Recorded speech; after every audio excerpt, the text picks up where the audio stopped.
성경을 통해서 하나님께서 우리에게 이런 사람이 되라라고 이렇게 명령을 하시는데, 이렇게 되라라고 이야기하실 때 완전한 사람이 되라라는 말씀보다는 온전한 사람이 되어라라고 이렇게 말씀을 하십니다.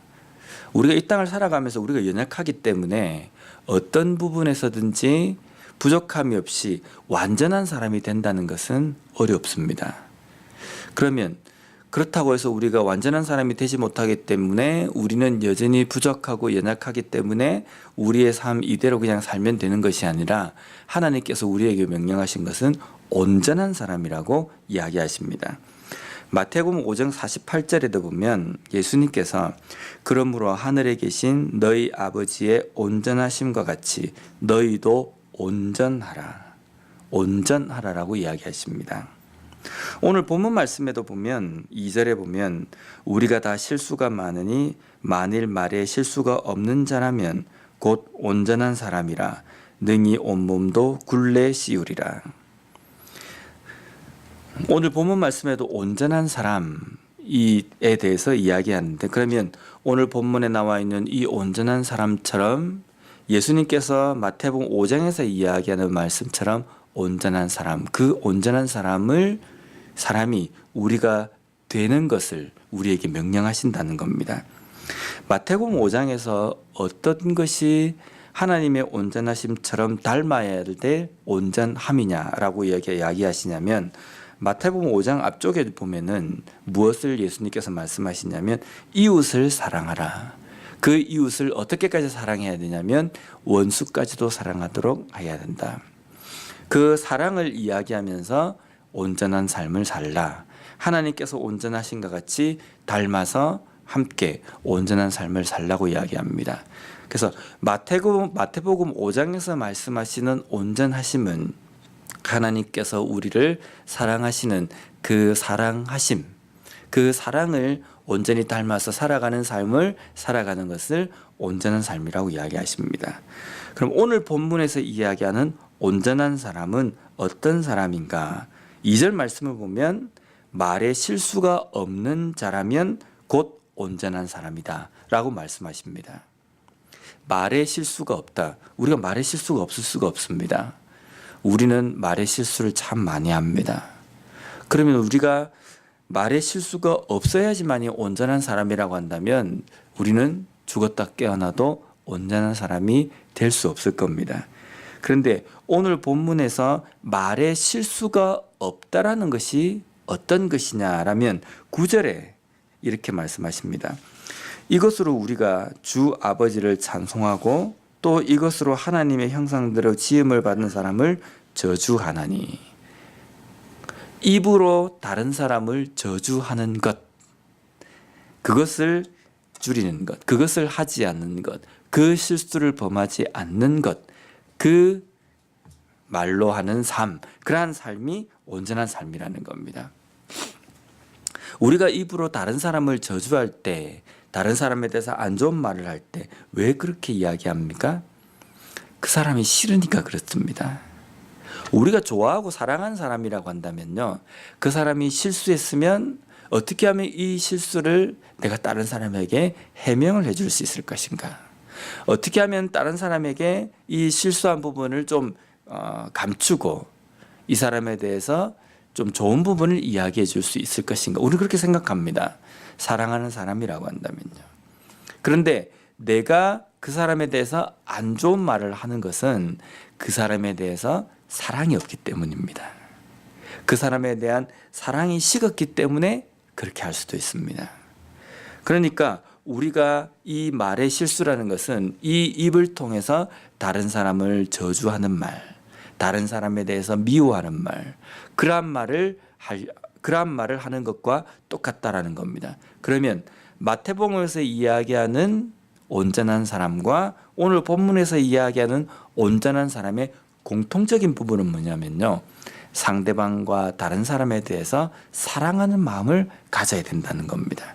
미워하고 저주하고 싫어하는 마음이 아니라 그 사람에 대해서 사랑하는 마음을 가지는 것, 그것이 온전한 삶, 온전하게 살아가는 삶을 우리에게 이야기하신다는 겁니다.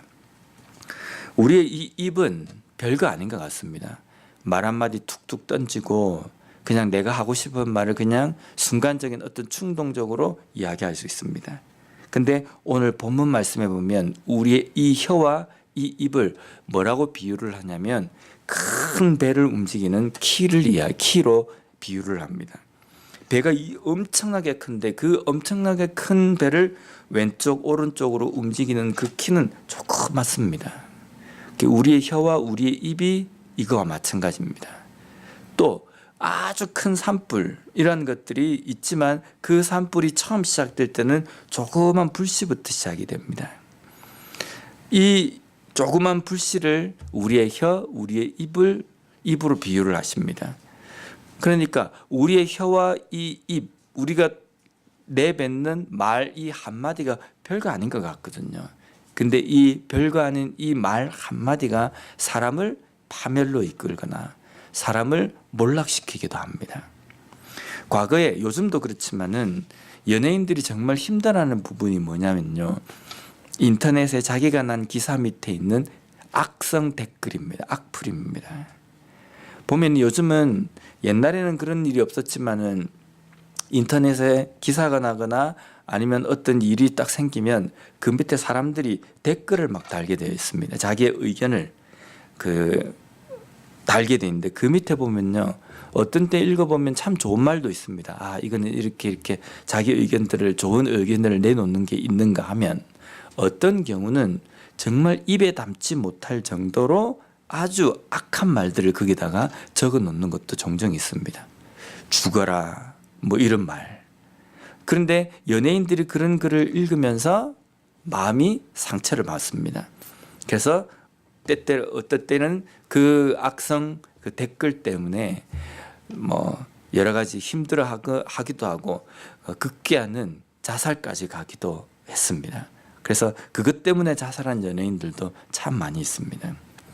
내가 컴퓨터를 통해서 자판 몇 개 두드려 가지고 몇 마디를 이렇게 적는 거 올리는 거 별거 아닌 것 같습니다. 그런데 그 말 한마디가 상대방의 가슴에 마음에 탁 꽂혀 가지고 마음을 낙심시키고 극기하는 목숨을 끊는 자리까지 가도록 만들어 버린다는 겁니다. 이것이 우리의 혀, 우리의 말의 힘입니다. 이것은 성경에 보면은 독을 뿜어내는 어떤 근원이다라고 이야기하십니다. 그러면 우리가 어떻게 해야지만이 이 혀를 제어해서 온전한 삶을 살아갈 수 있는가? 그 답은 12절 말씀에 나와 있습니다. 내 형제들아 어찌 무화과 나무가 감람 열매를 포도나무가 무화과를 맺겠느냐? 이와 같이 짠물이 단물을 내지 못하느니라. 문제는 나무입니다. 내 입이 어떤 말을 하느냐 이게 결론이지만 근원적으로는 내가 어떤 나무이냐 이게 중요한 겁니다. 내 입을 통해서 어떤 말이 나오느냐 이것을 결정하는 것은 내 입이 어떻느냐 이게 문제가 아니라 내 입이 붙어있는 내 몸이 어떤 나무이냐라는 겁니다. 그래서 내가 감람나무면 감람 열매를 맺고 포도나무면 포도 열매를 맺습니다. 내 입을 통해서 어떤 열매가 나타나느냐라는 것은 내가 어떤 나무이냐라는 거거든요. 내 마음속에 악한 마음이 가득한 악한 나무이면 입을 통해서 악한 열매가 나오게 되어 있습니다. 다른 사람을 저주하는 저주의 나무냐라고 한다면 입을 통해서 저주의 열매가 나올 수밖에 없다는 겁니다.